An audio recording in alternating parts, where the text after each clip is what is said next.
1장 3절부터 7절까지 내가 마게도냐를 갈 때에 너를 권하여 에베소에 머물러 한 것은 어떤 사람을 맹하여 다른 교훈을 가르치지 말며 신하와 끝없는 족보에 탐념치 말게 하라 합니다.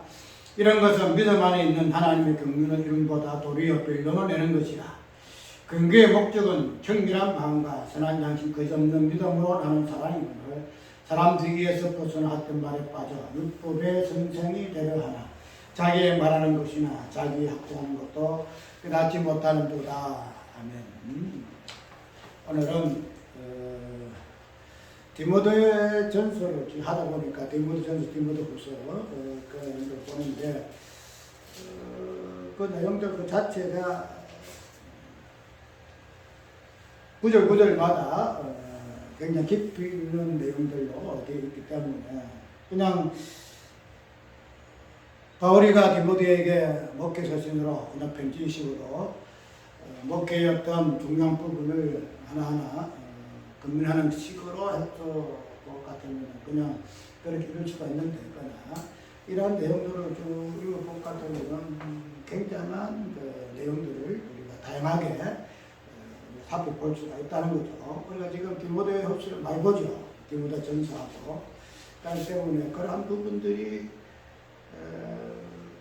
다른 성경을 하고 싶어도 그냥 계속 하다 보니까 연결되어진 부분도 없지 않아 있고 해서 이렇게 지금 하고 있어요. 저번 주에는 우리가 수요일날은 안수에 대해서 그 다음에 믿음에 대해서 좀 했고 그 다음에는 언약의 관점에서 저번에 또 봤는데 수요일날 했던 그 내용들이 오해는 또 이어서 좀 나올 부분이 있어요. 어쨌든 이런 부분들이 연결되어 있어서 들을 때 그때 당시에 이해할 부분이 좀 없다 할지라도 또 이 부분이 연결돼서 이야기를 하게 되면은 그 내용들이 그렇게 하겠구나 하는 부분도 되겠지요. 그 때문에 오늘 제목을 뭐예요? 다른 교훈이요. 다른 교훈. 그 어떤 설명이 뭔가 하면 신화를 꿈꾸는 자들이라 해서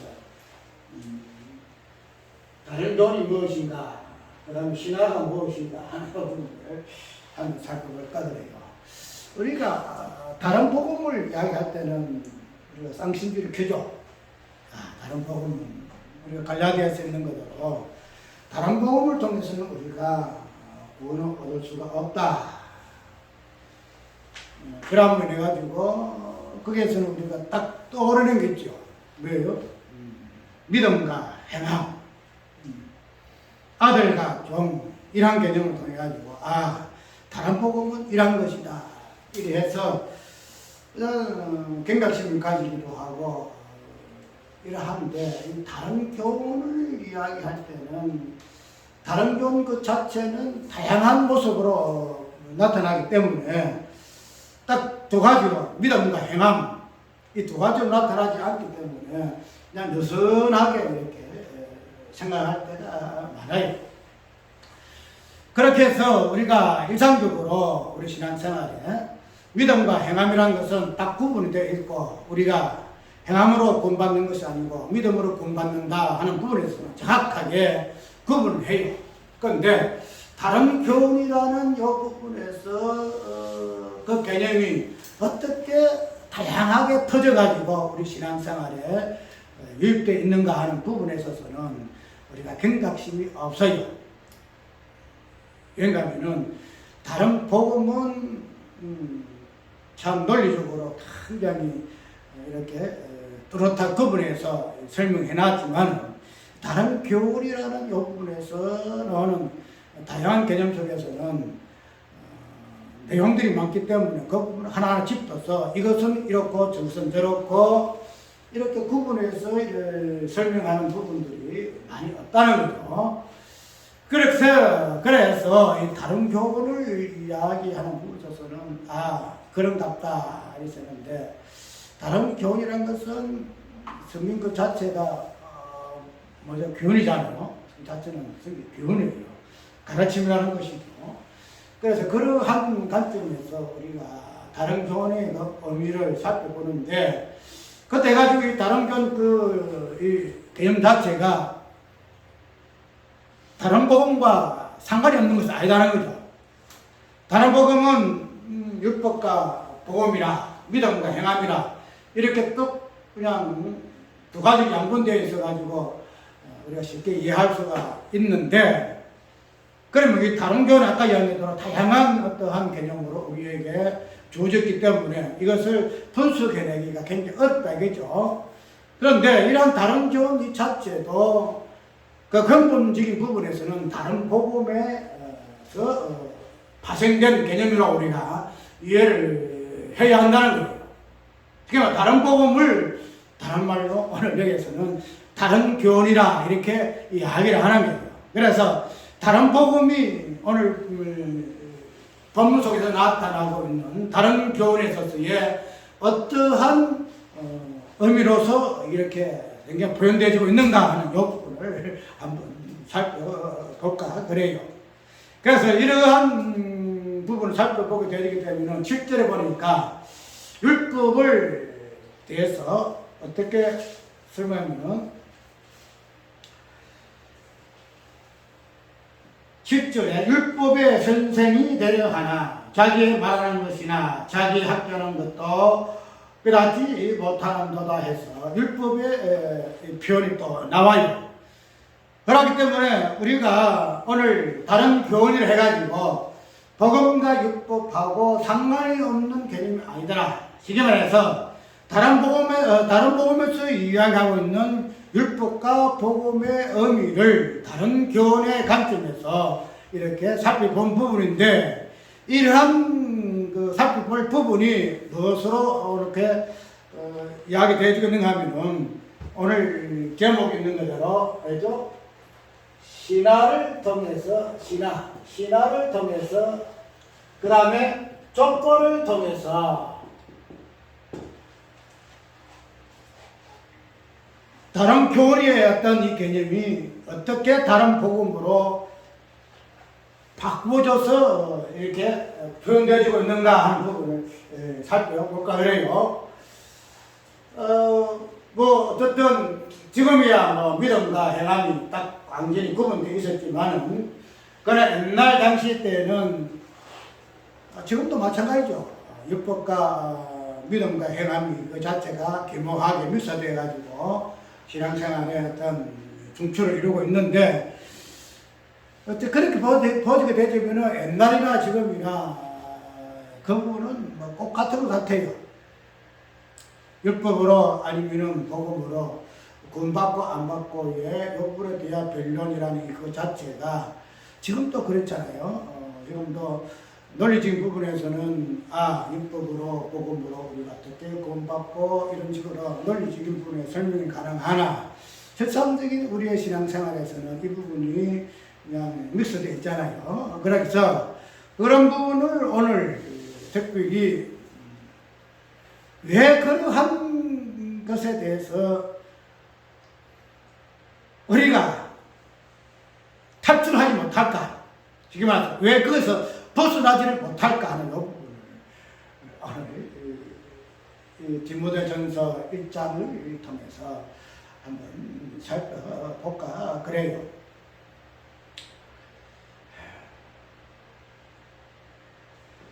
실제로 우리가 아까 읽은 그대로 율법의 선생이 되려 하기 위함이다 이렇게 이야기하고 있죠. 신화를 꿈꾸는 자들이 결국에서는 율법의 선생이 되기 위해서 결론적으로는 신화를 꿈을 꾼다.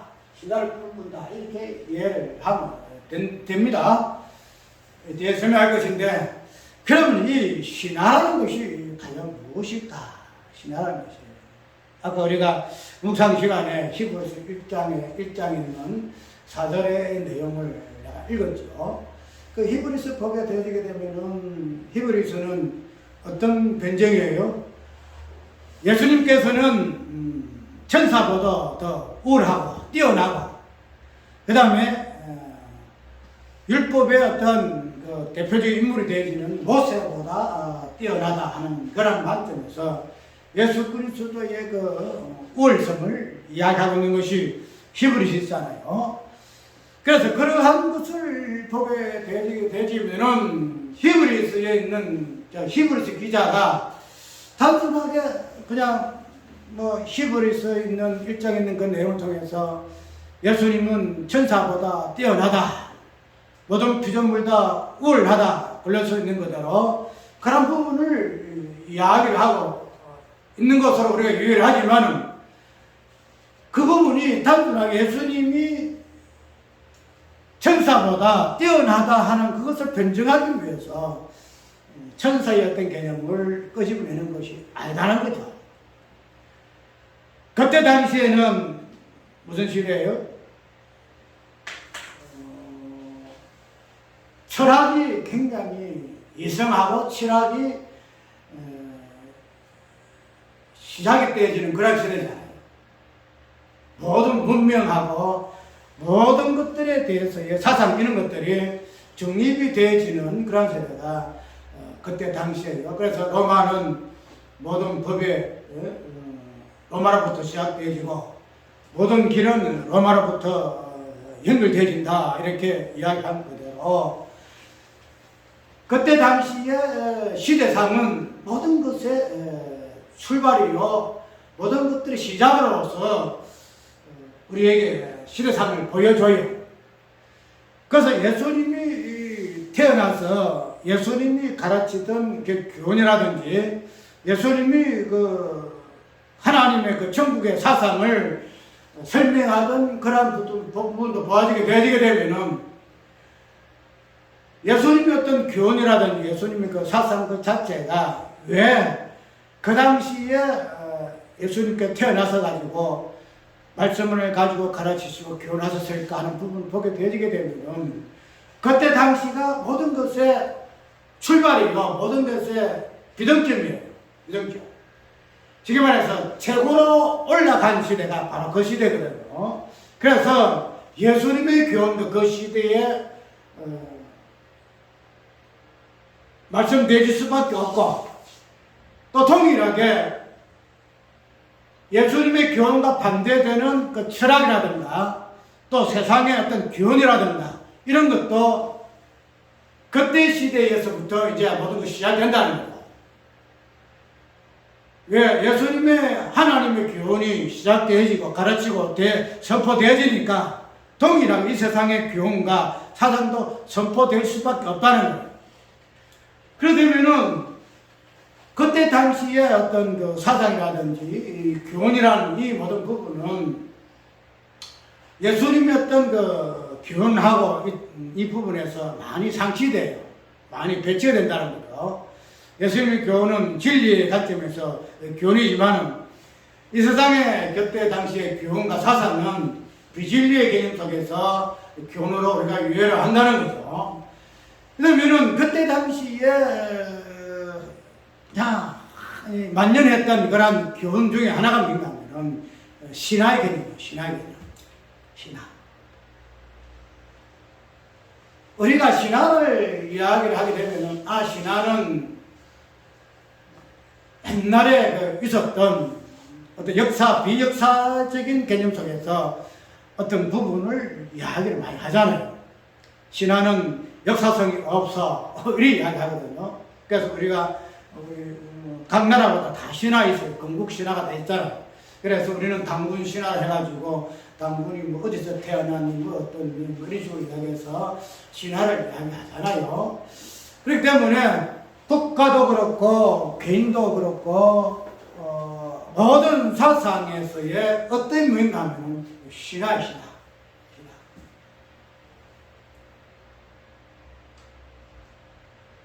왜 모든 사상에서의 어떤 신화냐 하게 되면 우리 인간의 그 본성 그 자체가 신을 향하여서 항상 추구하는 마음이 우리 인간의 본성이 있다는 거죠. 우리 잘 알고 있잖아요. 죽지 않고 살고 사는 것이 신의 개념이거든요. 나는 죽지 않고 살고 한다.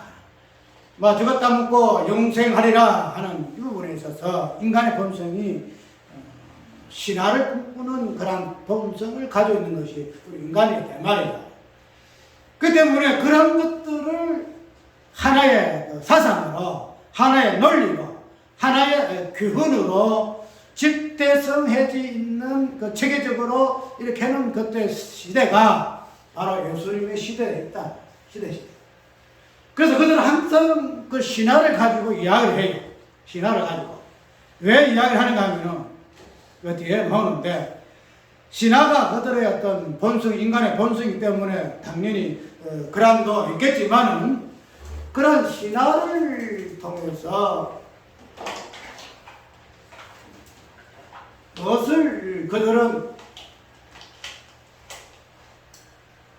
꿈을 꾸는가 하면은, 아까 약간 생각한 바 그대로 신화를 통해서 내 자신이 신화가 되어지는, 신격화 되어지는 이 부분으로 꿈을 꾼다는 거죠. 근데 그거를 하다 보니까 천사의 개념이 들어와요. 천사의 개념이. 그래서 천사가 하나님의 창조물 중에서 최고 어떤 영물이니 그런 천사의 그 존재를 그냥 추구하는 거예요. 천사가 이렇고 저렇고. 그래서 지금은 천사의 개념이 굉장히 어둡지만 그때 당시만 해도 천사에 대해서 우리 이걸 잘 안 하잖아요. 우리가 천사가 무엇이고 4차원의 세계에 대해서는 잘 이야기 잘 안 하는데 그때 당시에는 사상도 그렇고 철학도 그렇고 모든 것들이 신화적인 관점에서 모든 것들이 이렇게 연구가 되어져요. 예. 그때만 해도 지금하고는 뭐 2000년 전에 세계니까 그 부분이 어쩔 수 없던 그런 시대상의 어떤 그것도 있겠지만 그러나 그들이 근본적으로 예수님의 그 교훈의 진리에 비해서 상대적으로 그들이 선포할 수밖에 없는 것이 신화단 말이죠. 신화. 그래서 그들이 이제 연구 대상이 신화를 가지고 뭔가가 정립해야 될 거 아니에요. 신화를 갖다가 사상을 하나 체계적으로 세우기 위해서는 뭔가가 이 중심이 되어야지 한다. 중심이. 그 중심이 뭔가 하면은 천사다 이 말이죠. 천사. 하나님이란 존재는 근본은 하나님의 존재를 목표로 하고 있지만은 그러나 그런 것을 매체로 하는 존재가 뭔가 하면은 천사다 이 말이죠. 천사. 그래서 씹을 수 있는 것으로 천사에 대해서 말하는 이유가 여기에 있어요. 그때 당시에 이 신화의 어떤 개념, 천사의 어떤 개념, 천사를 갖다가 조리 있게 논리적으로 연구한 그 책의 어떤 교훈들이라든지 논리라든지 사상들이 팽배해 있었어요. 그래서 유다서에 보게 될 것 같으면은 유다서도 그런 내용을 담고 있잖아요. 유리하는 별들이다. 모세도 말이지, 모세의 죽음도 천사가 어떻게 안 하고 많이 하잖아요. 모세의 죽음을 할 때에 천사도 함부로 이렇게 하지 못했는데, 꿈꾸는 자들은 어떻게 하다, 이런 다 나와요. 천사의 활동 이 부분. 그래서 가브리엘도 나오고, 천사의 어떤 이름도 나오는데, 그래서 그때 당시만 해도 이 천사의 개념은 그들의 그 신화의 체계를, 사상을 체계화시키는 하나의 개념이 천사다, 이 말입니다. 그래서 그런 것들을 이 히브리서는 이 천사보다 뛰어난 분이 예수님이시다. 너희들이 신화를 꿈꾸고 이 천사의 존재를 통해서 신화를, 사상을 체계화시키고 논리성을 세워가지고 마지막에 하나님이 어떠신까지 너희들이 추구하고 있으나 그렇지 않다. 너희들이 신화를 꿈꾸는 매체라는 이 천사 자체가 한체가 뭐다? 예수 그리스도보다 그게 비교가 안 된다. 너희들 그렇게 신성시하는 이 신화 천사도 하나님의 그 창조물로서 피조물의 어떤 부분으로 이야기를 지금 하고 있다는 것이죠. 히브리서 기자들이 이야기하고 있어요. 그 때문에 그런 부분을 우리가 일단 신화의 배경을 우리가 이해를 하고, 두 번째로 이 신화라는 이 부분이 왜 신화의 개념을 그들은 끄집어냈는가 하면은, 신화는 율법적인 부분에서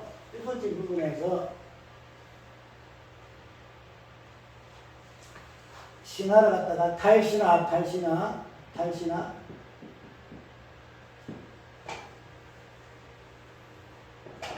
그 다음에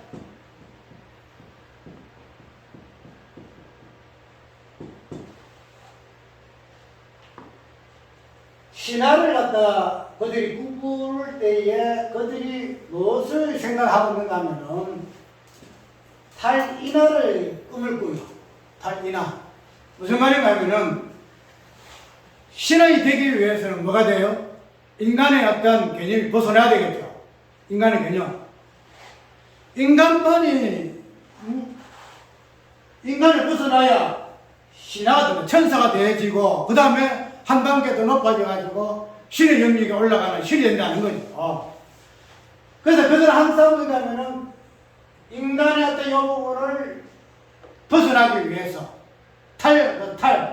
이탈할 때가 탈이거든요. 그 부분을 벗어나기 위해서 그들이 주장하는 것이 신화의 개념이에요. 천사의 개념이거든요. 그럼 왜 이 탈인화를 꿈을 꾸는가 하면은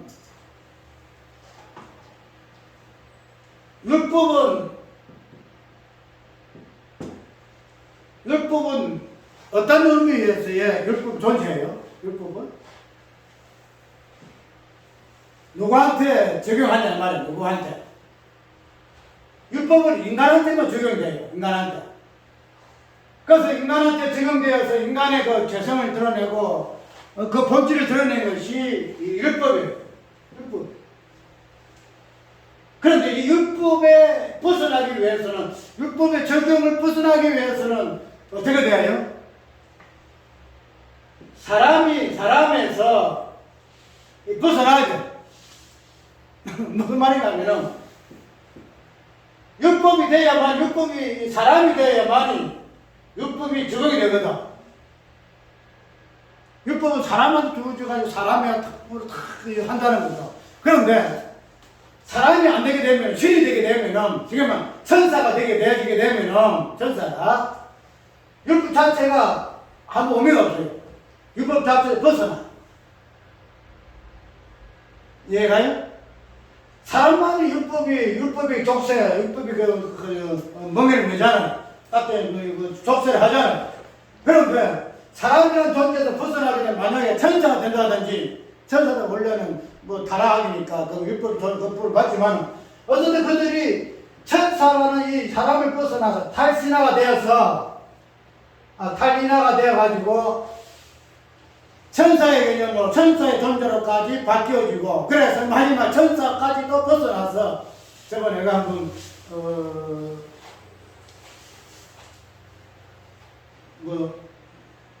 무슨 판타지 소설을 내가 이야기했죠. 등급이다 그랬죠. 마지막 신화경이라 해가지고 신화경이라 여기 또 신화경이네. 신화경이라 이야기했잖아요. 그래서 사람의 어떤 부분을 벗어나서 지식적인 존재가 되어지게 되면은 율법은 더 이상 나하고 상관없어. 요리 된다는 거예요.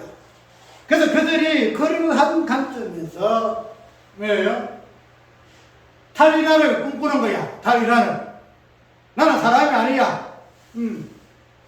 그래서 신화를 주장하는 사상 속에서의 본질인가는 나는 인간이 처음에는 인간이 됐을지 몰라도 나는 전타적으로 이렇게 돼가지고 마지막에는 천사와 같이 마지막에는 하나님과 같이 그런 존재를 꿈꾸는 것이 이 신화사상.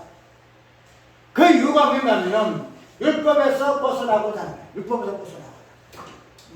내가 인간이기 때문에 율법이 나를 정지하지만 내가 인간이 아니고 사람이 아닌데 율법이 나를 어떻게 정지하랴?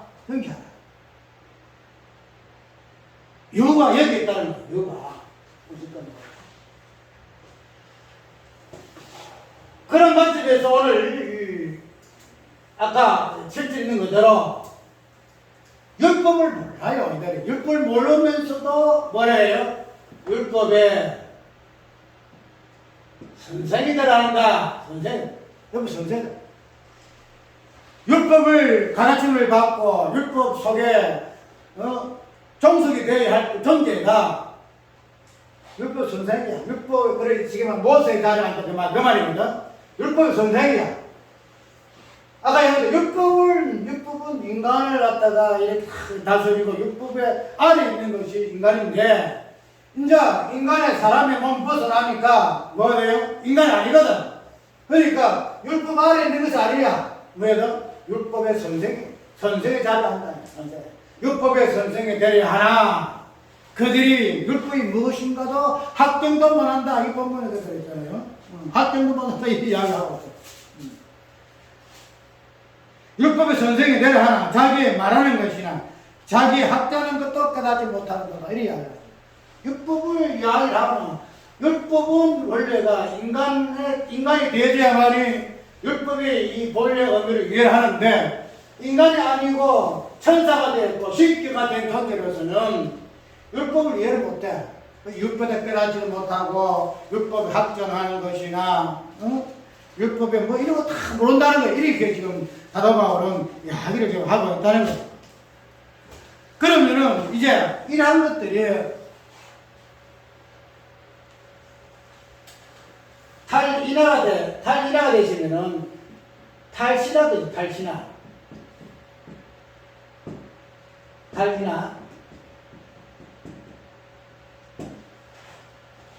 탈인하가 되는 이것이 신하예요, 신하.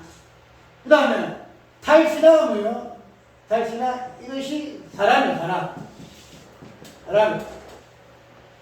이런 부분에서 오늘 본문에서 이야기하는 바가 뭔가 하면은 다른 교훈, 즉 신하라는 개념은 결국은 뭐예요?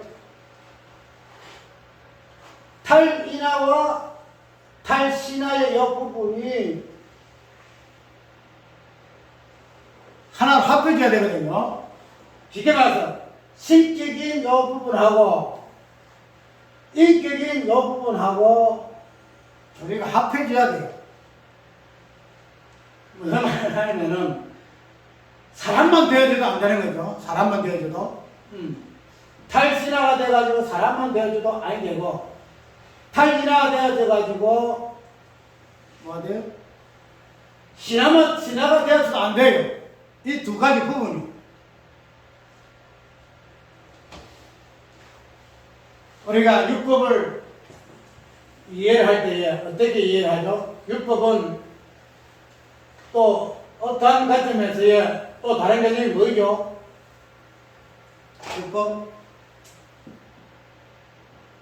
율법 또 다른 개념에서 뭐죠? 복음이죠. 그 다음에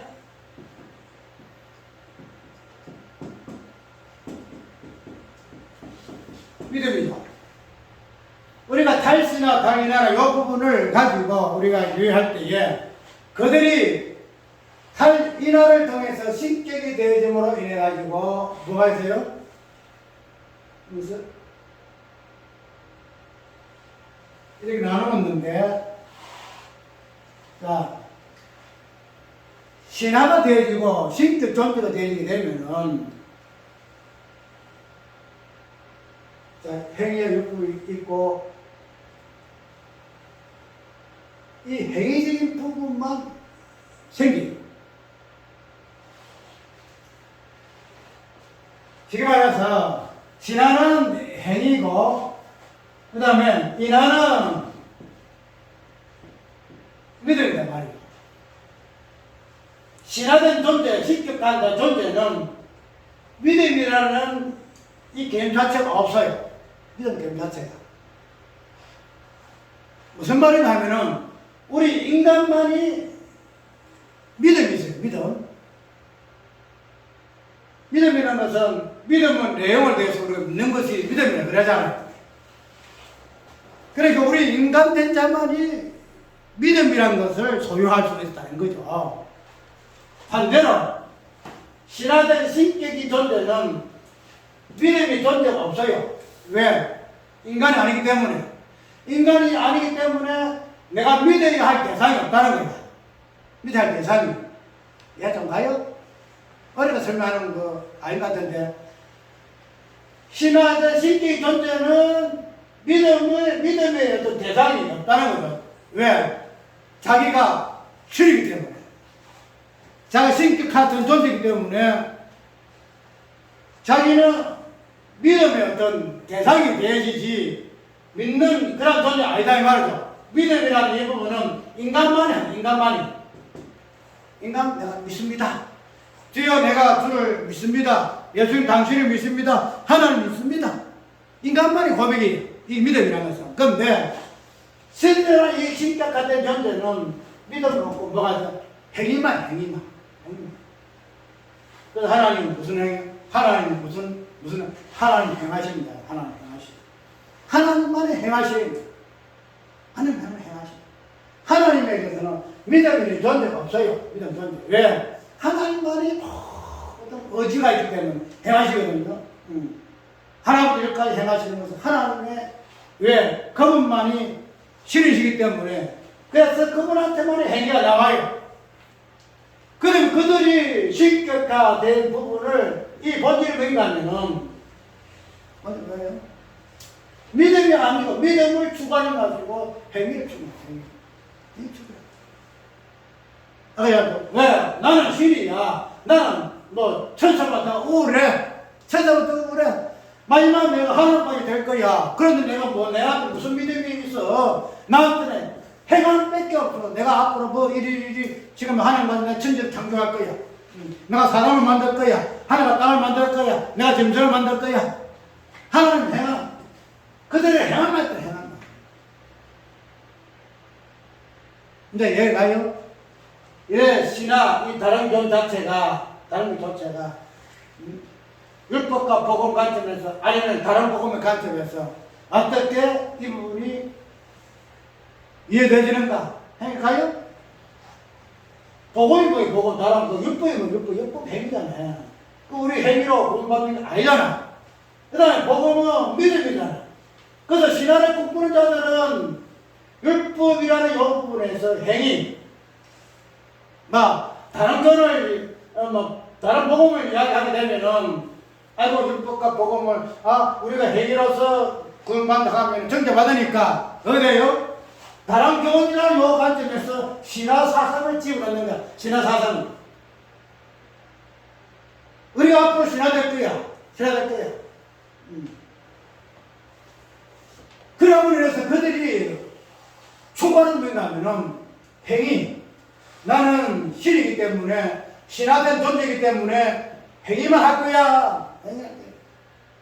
그 우리가 이걸 몰라요 지금. 그냥 율법과 복음을 가지고 그냥 행하면 구원 못 받고 믿으면 구원 받는다니까 그럼 맞아 하지만은 우리가 이러한 신화의 개념에서 신화가 무엇을 추구하는가 하는 사상. 무엇을 추구하는 사상.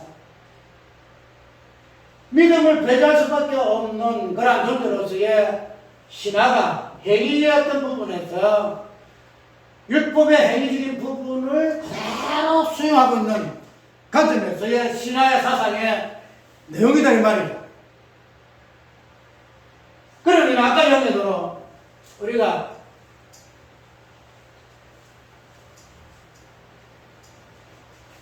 자 아까 신화가 있고 신이 있고 인간이 있단 말이죠. 그럼 아까 얘기도 우리가 이 신은 율법에 그랬죠. 율법. 그 다음에 인간은 믿음이라 그랬죠. 때문에 그랬죠.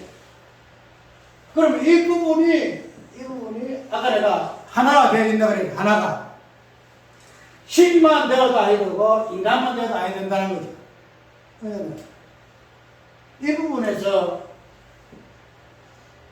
일치된 부분이 뭐예요? 우리 차하고 다 이야기하잖아. 예수께서 하나님이 사람 되신 그분은 다 그러잖아. 하나님 사람 되신. 하나님이 신이신 하나님이 인간이 되었다 인간이. 그래서 율법과 믿음이라는 이 부분에서 일치를 이루신 부분이 예수님의 어떠하심이시다. 하나님이 사람 되신 성부가 성자의 이 관계성에서 입을 모은다는 거죠. 그런데 인간들은 다른 교회나 신화의 사상 이 부분에서는 인간 자체를 포기하려는 인간 자체를 완전히 포기해. 그래서 나는 신이다.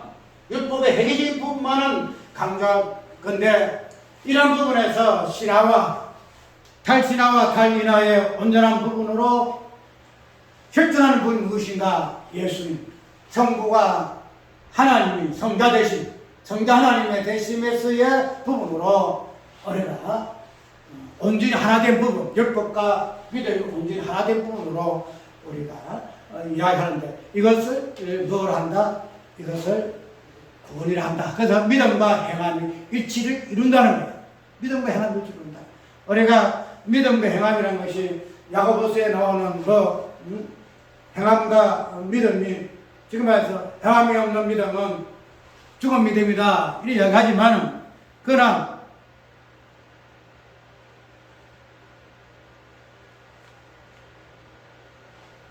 믿음 없는 행함. 우리 보통 행함이 없는 믿음이 왜 행함 없는 믿음을 이야기하잖아.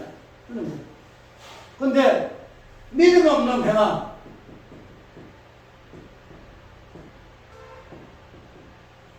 이거는 우리가 생각 못해. 행함 없는 믿음. 이 부분에서 참 이 논리적으로 다양하게 이야기하지만 설득 잘 안 되잖아. 근데 믿음 없는 행함. 믿음 없는 행함. 행함이 없는 믿음, 이것도 잘못되어 보세요. 행함은 행함인데 믿음이 없다는 믿음. 이것이 다른 교훈의 모습이에요. 다른 교훈의 모습. 오늘 신화를 꿈꾸는 자들, 이 부분에서 우리가 지금 세대에서 이런 사상들이 만연해 있잖아요. 만연해 있지만 우리가 다른 교훈에서 말하고 있는 이 신화 사상이 무엇인가? 그 부분은 우리 신앙생활에서 믿음과 행함이라는 이 관점에서 어떻게 일치를 이루는가? 그 부분에 우리가 좀 정리를 해서 어쨌든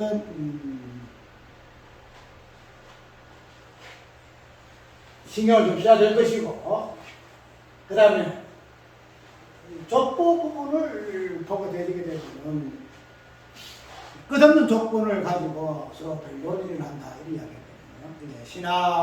신화를 이야기를 할 때에 꼭 나오는 것이 이 족보예요. 족보. 신화.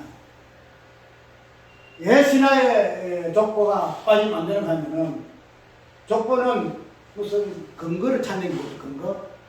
그래서 이 족보도 없는 이런 이야기 하잖아요. 그래서 족보 굉장히 중요해요. 그래서 그냥 족보 많이 나오잖아요. 아담으로부터 예수 그리스도까지 다 족보가 나오는데 이 족보는 근거예요. 근거.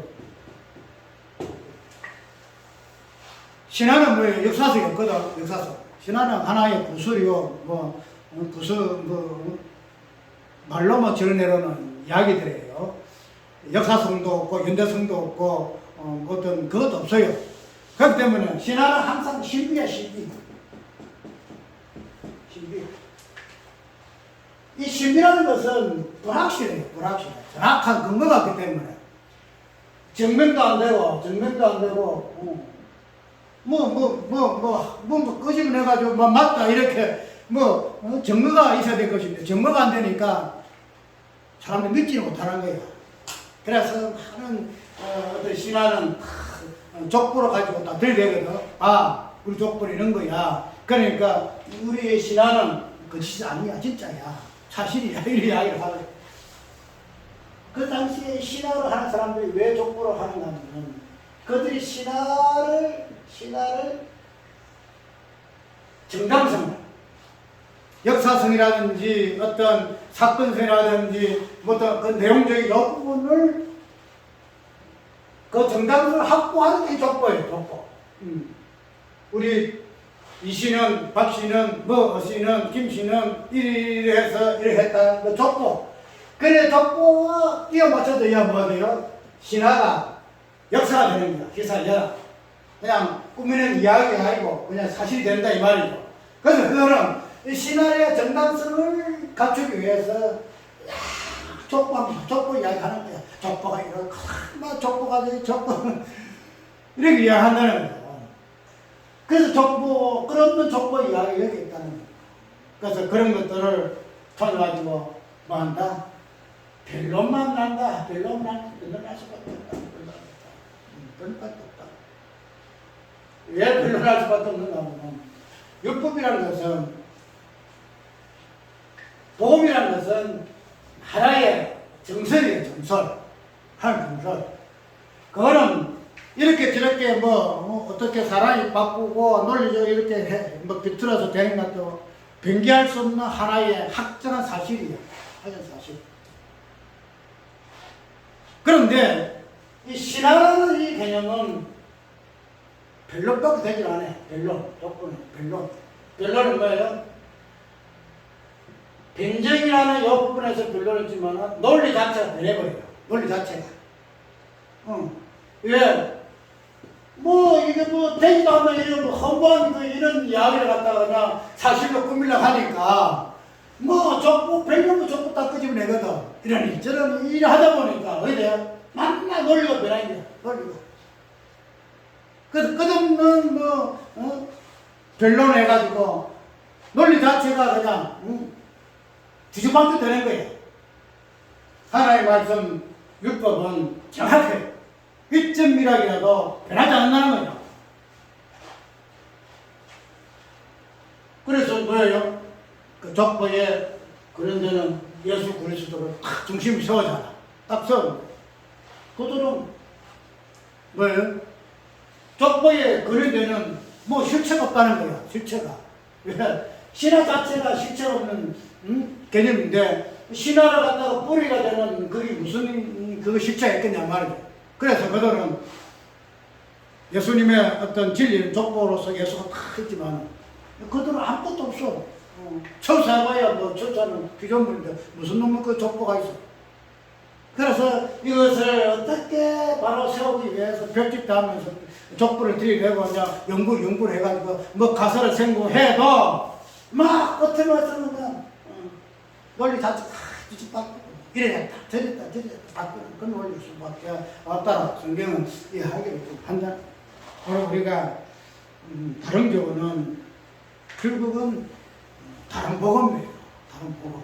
내가 신앙생활에서 믿음과 율법과 복음과 행함 이런 부분에서 내가 어떻게 정리를 하고 있는가 이러고 해서 나의 신앙의 어떤 것이 무엇을 추구하는가 하는 부분은 오늘 다른 교훈으로서의 그때 당시에 이런 것들이 평비함을 위해서 교회가 그냥 다른 교훈으로 해가지고 뒤집박부 되어지는 부분에서 살아가는 디모데에게 이런 교훈을 조심하거라. 너는 진리의 교훈에 대해서 확실하게 배우고 진리의 부분이 서라고 이렇게 이야기하고 있는 내용이 디모데 전후서의 내용이라는 사실. 그때 당시만 그런 것이 아니고 오늘 지금에도 동일한 말씀으로 우리에게 건면해주고 있는데 다른 교훈은 이렇게 우리의 인간의 그 본성 그 자체를 근본을 하고 있기 때문에 이것을 피할 수 있는 사람은 없다는 거예요. 그래서 항상 신화로 꿈꾸는 존재들이다. 믿음이라는 존재보다도 행함을 중심으로 해서 내 존재를 하나하나 정립해 나가는 것을 근본으로 하고 있는 존재가 바로 나라는 존재라는 사실을 알 때에 여기에서 이 말씀 통하여 우리의 어떤 부분에서 경각심을 가져야 할 것이다. 사실 기억하시길 바랍니다. 찬송가